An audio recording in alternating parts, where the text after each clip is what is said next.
I quit my job. Welcome to another episode of I Quit My Job.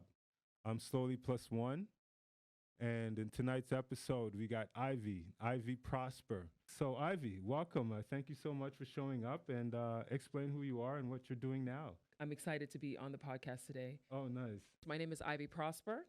And yes, that's my real name. I get people asking me if that's my real name. That is on my birth certificate. So it's like I've been blessed to have this surname of Prosper. So I have to follow what my name says. So we know each other from university, and I was studying fashion design at the time. That's So right. That's I right. studied fashion design and got my degree in fashion and worked in the fashion industry. What I'm doing now is I am the social media manager for Ghana Tourism Authority's major campaigns, Beyond the Return and Year of Return. So Year of Return was in 2019, and then now it's Beyond the Return, a decade, excuse me, a decade of African Renaissance. So it's all about promoting Africa as a place for the global African diaspora, people of African descent, to come to Ghana and experience the culture, the music, the food, and also possibly invest and give back to the communities and just look at it as a place that you can visit, but you can also come and live if you choose to do so. So the last few years have been a really amazing experience as I've been doing that. I also do some freelance documentary film production. So I've done some productions. I worked on a production with CNN when Christian Amanpour came to Ghana and did her series Sex and Love Around the World. I was part of the team on the Accra episode. I was the producer on the ground for Chance the Rapper and Vic Mensa's documentary on the Black Star Line Festival that they did earlier this year as well. So I have quite a bit of experience doing documentaries, and it's been really, really fun doing that in Ghana, as well as doing what I do with social media. And Wow, that's a lot. That's a lot. And so now you're on I Quit My Job podcast. And, it's all about changing that career. Let's jump into it. Let's get some inspiration going. So, why don't you share with us your I Quit My Job moment that got you into what you're doing now? it is not a straight, simple line for me. There's been so many different things, but the start of it was when my dad was in the hospital. And when my dad was sick with cancer and he knew he was dying, he had a lot of conversations about how he realized there were things he didn't do in life, things that he wished he would have done and never did. And now he knows he's not going to get the opportunity to do so. But he would be like, you don't have kids, you're not married, this is a good time for you to just do something that you haven't done. Oh, wow. And so it got me really thinking. And when he passed away, at the time I was working in the fashion industry. And in the back of my mind, I always thought about media, Mm. TV media, film, um, especially because in the university days, I was doing modeling. And in the modeling, they would send us on auditions for film and TV stuff. And I did a lot of background roles. I didn't have like speaking parts, but a lot of background roles in movies and stuff. And I was always fascinated by the Right, sets right, and seeing how right. things were done. And when my dad passed away, it was about 6 months later that I quit my job. Like I made that decision that I'm gonna quit. Wow. I was afraid, but I made that bold decision that the only way I was gonna be able to transition into what I wanted to try was to quit my job. So I quit. I went in, gave my notice, and decided to go back to school to study radio and television broadcasting. In that journey of saying I quit my job, how did that transcend? Was it like contemplating a couple days, months? Should I do this? Like, explain that. How did that go about?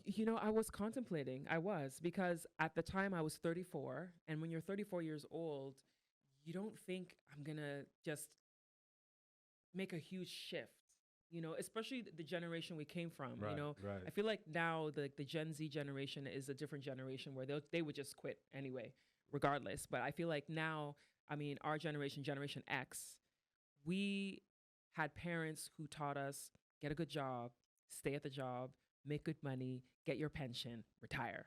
I did think a lot about if I should stay at the job because I was like, it was paying pretty good, Mhm. I had pretty good benefits.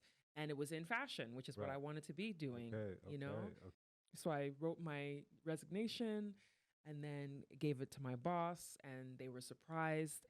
And then they were surprised, but they said they felt that I had something greater within me to do something else.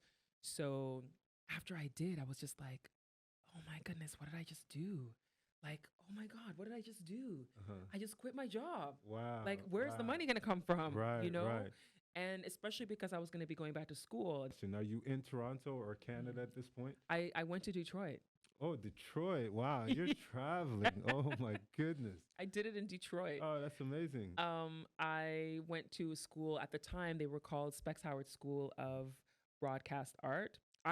Chose them because I had heard that they had a high rate, a success rate of when you graduate to get a job. Right. And that's the whole thing. I was like, I want to graduate and get a job. And I got an internship. Mm-hmm. And the internship was one of the best experiences ever. Yeah. So before the internship and you quit your job, like what was that feeling to like, damn, I don't have a job anymore. There's no money coming in. Like explain that first day once you kind of realize like I'm not working.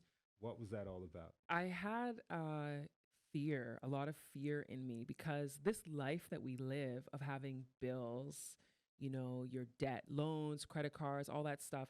And you're just like, I'm like, oh my goodness, there's no money coming in. Mm-hmm. So how did that go? Like how did like you're entering the unknown? How did you handle that? Were you prepared? Was it like life lessons? Because you did mention some life lessons from your father. Yes. That was pretty supportive, you know, to say, hey, go live your life now. Like don't, you know, look at his own condition and say, go live your life. So was there any other like experience like that made you like say, hey, I'm gonna be okay? I think it's that I thought to myself that I've gone through a lot of hard times that I've gotten through. So I had to remind myself that in life, sometimes when you're in the moment, you think it's the worst. You think Right. you're never going to get out of it. But we always end up on the other side. Right, right. And right. so what I had to remind myself was, I'll end up on the other side. Mhm. And what I did to encourage myself was I actually had conversations with people who work in the industry.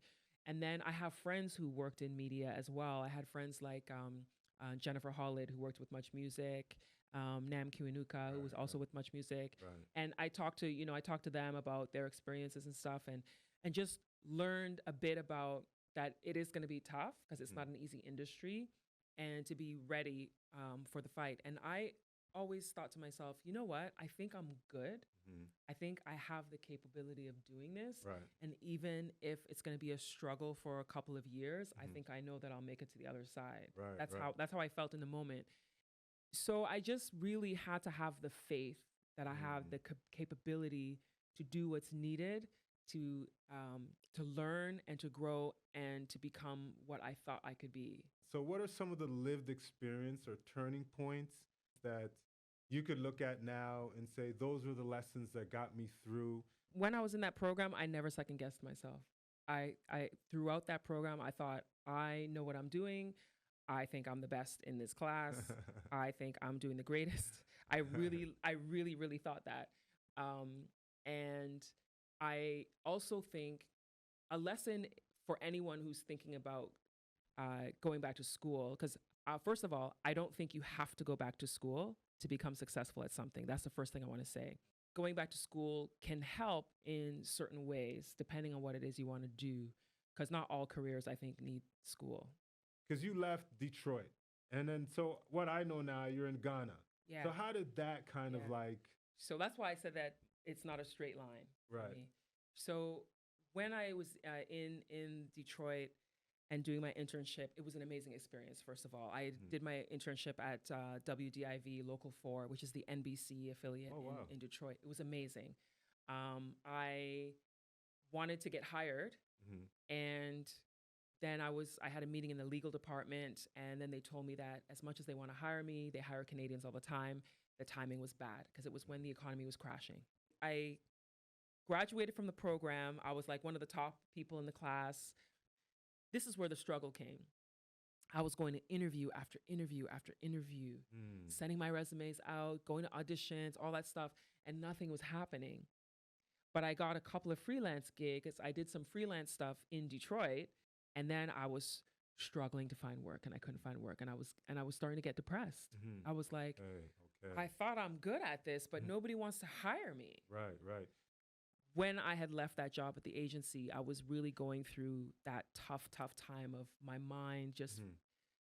just doing like a, can I swear? I'm like, I don't Yeah, swear. yeah, I'm you like could, doing you like a could. mind fuck. Like, Right. what's wrong? What's I'm wrong? good, Right, and I'm not right. getting called in. I'm Right, good, and I'm not right. getting called in. Mhm.